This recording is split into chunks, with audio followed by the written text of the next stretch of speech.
ہے، یہ اس نظام کے خلاف بغاوت ہے۔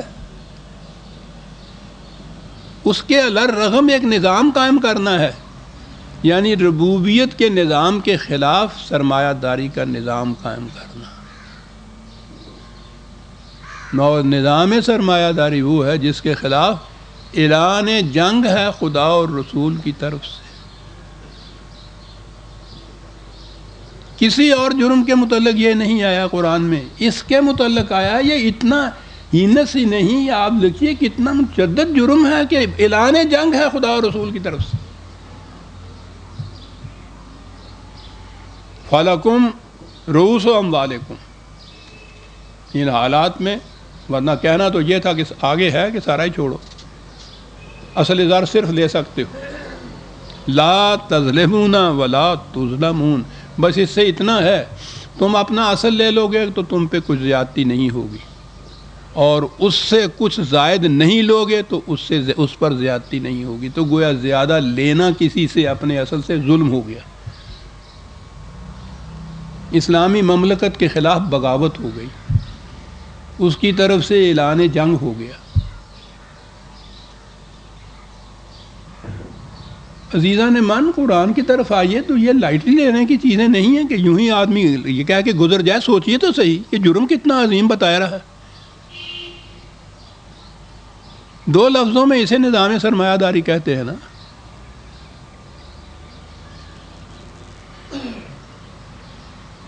یعنی ادھر تو یہ کیفیت تھی کہ اپنی ضرورت سے زائد سارا دوسروں کو دے دینا، اگلی بات یہ تھی کہ اپنی ضرورت پر دوسرے کی ضرورت کو ترجیح دے دینا۔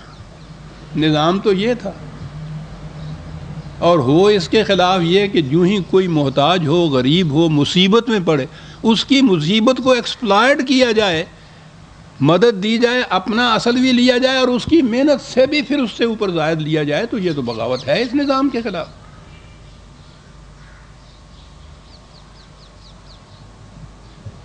اب آ گیا ہمارے ہاں وہ، جی میں نے کہا تھا کہ آگے ایک فکرہ بھی ہے، وَإِن كَانَ ذُو عُسْرَةٍ فَنَظِرَةٌ إِلَى الْمَيْسَرَةِ وَإِن تَصَدَّقُوا خَيْرٌ لَكُمْ۔ کہا یہ ہے نا کہ تم صرف اپنا راس مال واپس لے سکتے ہو، اصل زر۔ کہا اگر وہ غریب ہے، اس قابل ابھی نہیں ہے کچھ ادا کرے، مہلت دو اس کو۔ اگر سود لینا ہو اصل پہ تو مہلت میں تو پھر اور سود پڑ جاتا ہے اس کے اوپر، وہ تو لینا نہیں ہے، اور مہلت دے دو۔ اور کہا کہ اگر وہ اس کے باوجود اس قابل نہ ہو تو سارا ہی چھوڑ دو۔ یہ ہے نظام عزیزان مان۔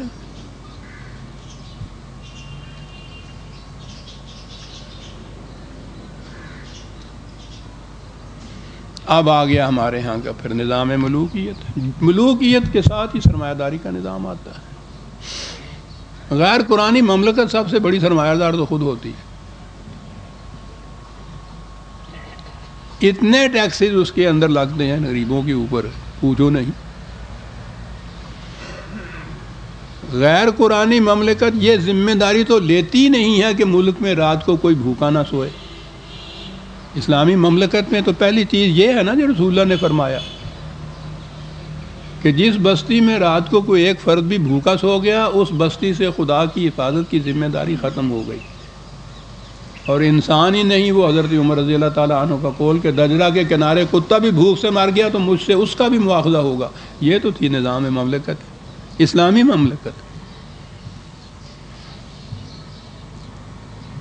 اب یہ مملکت آئی ملوکیت کی، اور اس کے ساتھ ہی یہ میں نے عرض کیا نا کہ قرآن نے بتایا ہے کہ تین ہی سب سے بڑی لعنتیں ہیں انسانیت کش، تباہ کرنے والی: فرعون، ملوکیت کا استبداد، انا ربکم الاعلی، روٹی اپنے ہاتھ میں رکھ لینے والا، حامان، مذہبی پیشوائیت،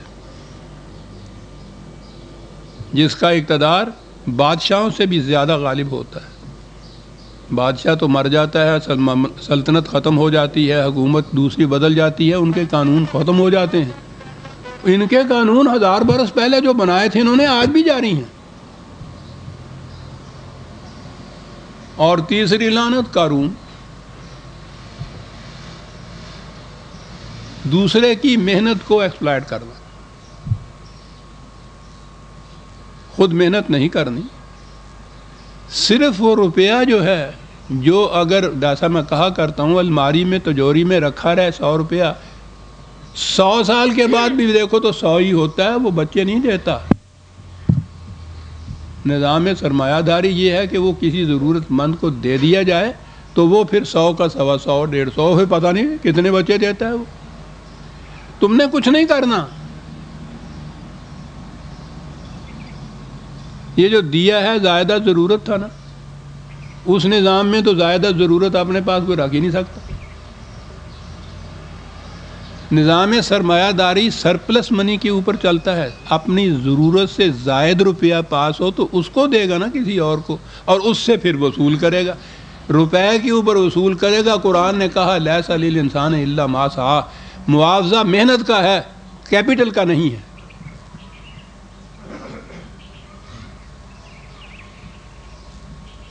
اب آیا دور ملوکیت۔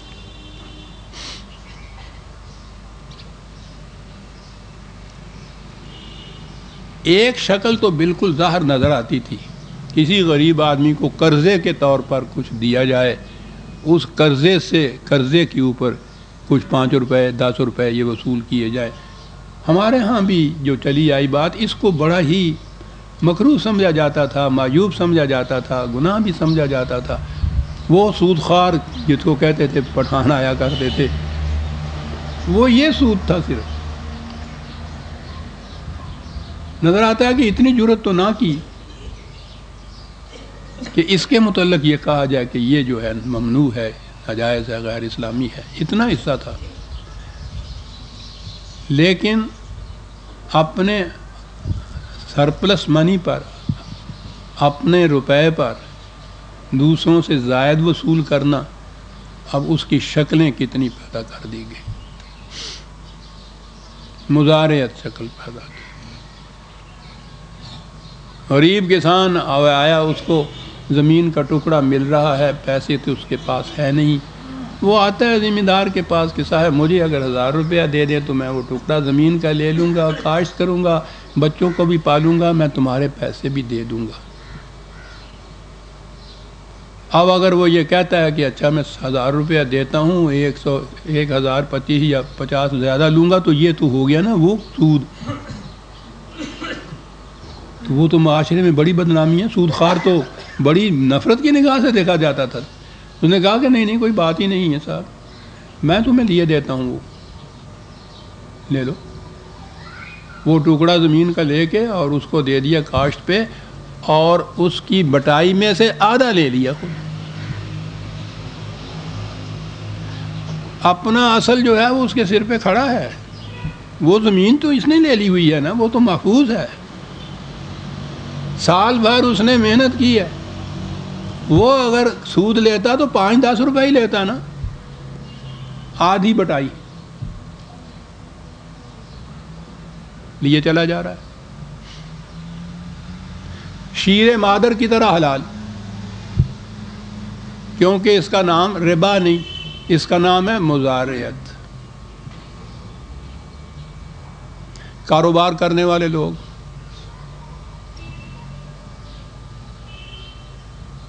وہ کاروبار کچھ کرتا ہے، یہ سلیپنگ پارٹنر جسے کہتے ہیں، یہ کچھ روپیہ اس کو انویسٹ کر دیتا ہے